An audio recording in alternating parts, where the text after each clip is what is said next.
నమస్తే welcome to Andhra యుద్ధం.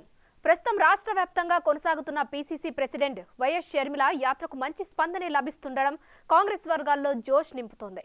గతంలో కాంగ్రెస్ లో యాక్టివ్ గా పనిచేసిన వారిని కలుపుకొని వెళ్తున్న షర్మిల జిల్లాలో స్తబ్దుగా ఉన్న కాంగ్రెస్ శ్రేణుల్ని తట్టి లేపడంలో సక్సెస్ అవుతున్నట్లే కనిపిస్తున్నారు. ఇంతకాలం ఇళ్లకే పరిమితమైన జిల్లా నుంచి గల్లీ స్థాయి నేతలు షర్మిల యాత్రలో ఉత్సాహంగా పాల్గొంటుండడం విశేషం. జగన్ సర్కార్ని టార్గెట్ చేస్తూ ముందుకు సాగుతున్న షర్మిల ఈ యాత్ర తర్వాత ఏం చేయబోతున్నారు? మున్ముందు ఆమె యాక్షన్ ప్లాన్ ఏంటి?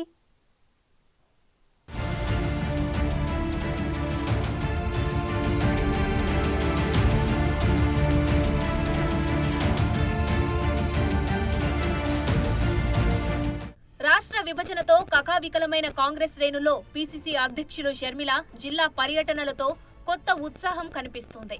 కనుచూపు మేరలో కోలుకోలేదని అంతా భావించిన కాంగ్రెస్ లోకి వైఎస్ కుమార్తె ఎంట్రీ ఇచ్చి వచ్చి రాగానే తన అన్న జగన్ నేతృత్వంలోని వైసీపీ ప్రభుత్వంపై విరుచుకుపడుతున్న తీరుతో ఆ పార్టీ వారిలో ధీమా పెరుగుతుంది.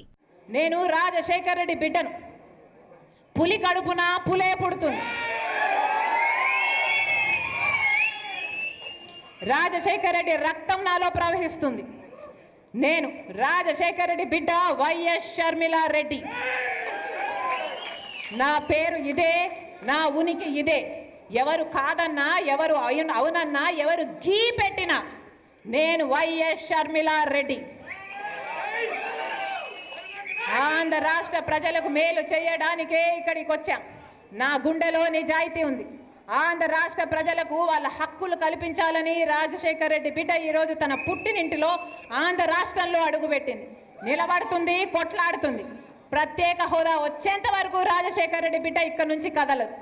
పోలవరం వచ్చేంత వరకు రాజశేఖర్ రెడ్డి బిడ్డ ఇక్కడ నుంచి కదలదు.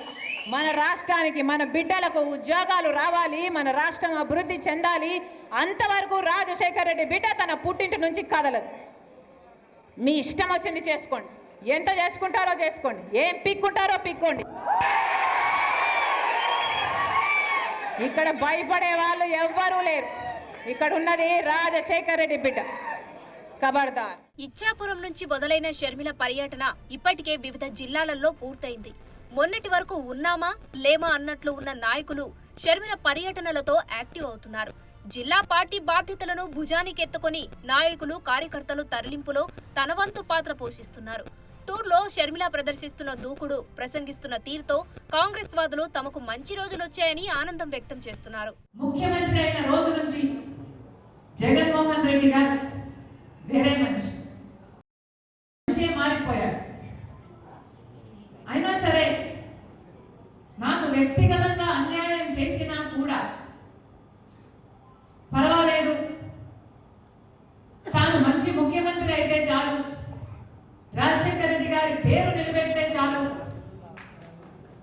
రాజశేఖర్ రెడ్డి గారి ఆశయాలను నిలబెడితే చాలు, ఆయన జోలికి వెళ్ళకూడదు అని, ఆయన నిజంగానే ప్రజలకు మేలు చేస్తాడు అని ఆశించారు. కానీ ఇప్పటికీ దాదాపు 5 సంవత్సరాలు చూశాను. ఈ 5 సంవత్సరాలలో జగన్మోహన్ రెడ్డి గారు, ఆయన పార్టీ, గెలిచిన ఎమ్మెల్యేలు, గెలిచిన ఎంపీలు మొత్తం అందరూ బీజేపీకి పార్టీకి బానిసలుగా మారారు. ఈ జిల్లాల పర్యటనలు ముగిశాక విజయవాడ కేంద్రంగా షర్మిల రానున్న ఎన్నికలపై దృష్టి పెట్టనున్నారు. పార్టీ అభ్యర్థుల ఎంపిక కసరత్తుకి ఆమె విజయవాడ నగరంలో మకాం వేయనున్నారు. విజయవాడలో ఆమె బస చేసేందుకు కాంగ్రెస్ పార్టీ నేతలు ఇండిపెండెంట్ హౌస్ రెడీ చేస్తున్నారు.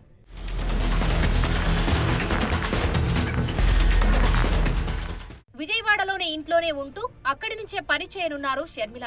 ఏపీ అసెంబ్లీ ఎన్నికలు సమీపిస్తున్న నేపథ్యంలో ఆమె నిత్యం పార్టీ నేతలతో పలు సమావేశాలు నిర్వహించాల్సి ఉంది. పార్టీలోకి చేరికలకు, అభ్యర్థుల ఎంపికకు పెద్ద కసరత్తే చేయాల్సి ఉంటుంది. అంతేకాదు ఏఐసీసీ నేతలు విజయవాడ వచ్చి ఎన్నికల ప్రచారంలో పాల్గొంటారు. దాంతో ఆమె వారికి అందుబాటులో ఉండాలి.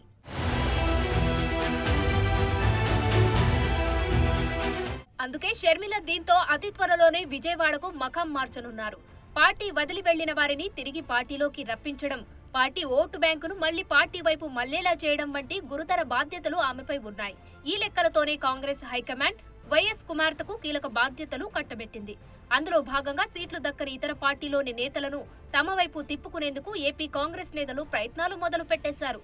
షర్మిల సైతం జగన్ ని టార్గెట్ చేస్తూ పార్టీ ఓటు బ్యాంక్ తిరిగి ఆకట్టుకునే పనిలో పడ్డారు. రాజశేఖర్ రెడ్డి గారు మాట మీద నిలబడే నాయకుడు, ఏ మాట ఇచ్చినా మాట తప్పని నాయకుడు రాజశేఖర్ రెడ్డి గారు. మరి మీరు ఎన్ని మాటలు చెప్పారు, స్పెషల్ స్టేటస్ తీసుకొస్తాను అని చెప్పారు, ఆ మాట తుంగలో తొక్కారు. పూర్తి మద్యపాన నిషేధం అని చెప్పారు, పూర్తి మద్యపాన నిషేధం అని నేను మేనిఫెస్టోలో పెడుతున్నాను అని చెప్పారు. పూర్తి మద్యపాన నిషేధం చేయకపోతే నేను అసలు మీ ముందుకొచ్చి ఓట్లే అడగనన్నాడు జగనన్న గారు. మేనిఫెస్టో అంటే నాకు బైబిల్ లాంటిది, ఖురాన్ లాంటిది, భగవద్గీత లాంటిది అన్న జగనన్న గారు మరి ఇప్పుడు పూర్తి మద్యపాన నిషేధం ఎందుకు చేయలేదు అని ఆంధ్ర రాష్ట్ర ప్రజలకు సమాధానం చెప్పాలి. మాట తప్పని మడమ తిప్పని నాయకుడు రాజశేఖర రెడ్డి గారు అయితే మీరు ఇచ్చిన మాట ప్రతి మాట తప్పారు కదా జగనన్న గారు. మరి ఆంధ్ర రాష్ట్ర ప్రజలకు ఏం అని అడుగుతున్నాం. ఆ క్రమంలో ఒకవైపు అభ్యర్థులకు సంబంధించిన అంశాలు ఫైనల్ చేసుకుంటూనే షర్మిల మరోసారి నియోజకవర్గాల్లో పర్యటనలకు యాక్షన్ ప్లాన్ రెడీ చేసుకుంటున్నారు. 175 నియోజకవర్గాల నుంచి ఆ క్లస్టర్లలో ఆమె పర్యటనలకు షెడ్యూల్ ప్రిపేర్ చేస్తున్నారు కాంగ్రెస్ నేతలు. క్యాండిడేట్ల ఎంపికతో పాటు నియోజకవర్గంలో స్థానికంగా ఉన్న నేతలను తిరిగి కాంగ్రెస్ పార్టీలోకి తీసుకొని రావడానికి ఆ పర్యటన ఉపయోగపడుతుందని కాంగ్రెస్ శ్రేణులు లెక్కలు వేసుకుంటున్నాయి. మొత్తానికి ఏపీ కాంగ్రెస్ ను ట్రాక్ ఎక్కించడంలో సక్సెస్ అవుతున్నట్లే కనిపిస్తున్నారామె.